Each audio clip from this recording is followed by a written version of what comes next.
रेगिस्तान की रेत पर जब सूरज आग की तरह बरसता है तो वहां जीवन बहुत कठिन हो जाता है।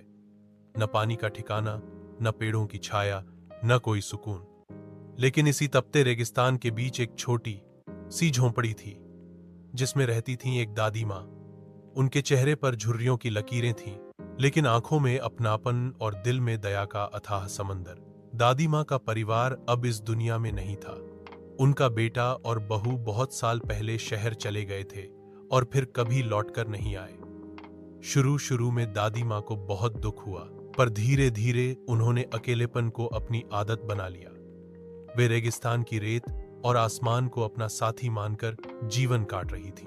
हर दिन सुबह दादी माँ अपने पुराने घड़े में से थोड़ा पानी निकालती, कुछ बाजरे की रोटियां बनाती और रेगिस्तान के छोटे जीवों, पक्षियों, चींटियों और छिपकलियों को खिलाती। उन्हें लगता था कि ये छोटे जीव ही उनके असली परिवार है। बंदर का आगमन। एक दिन जब हवा तेज चल रही थी और रेत तूफान की तरह उड़ रही थी, तब दादी माँ ने अपनी झोंपड़ी के बाहर किसी अजीब सी आवाज सुनी। कूं कूं हूं।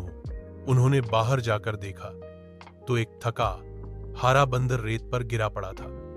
उसका शरीर धूल से भरा हुआ था और आंखों में थकान।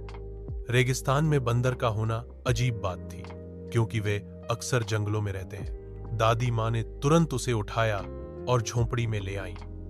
अपने घड़े का आखिरी पानी उसने उसके मुंह में डाला और थोड़ी सी बाजरे की रोटी खिलाई। बंदर की आंखों में जैसे कृतज्ञता झलकने लगी। उस दिन से वह बंदर दादी माँ का साथी बन गया। दादी माँ ने उसका नाम रखा कल्लू। अनोखी दोस्ती। कल्लू बंदर बहुत चंचल था। कभी दादी माँ की लाठी पकड़कर भाग जाता,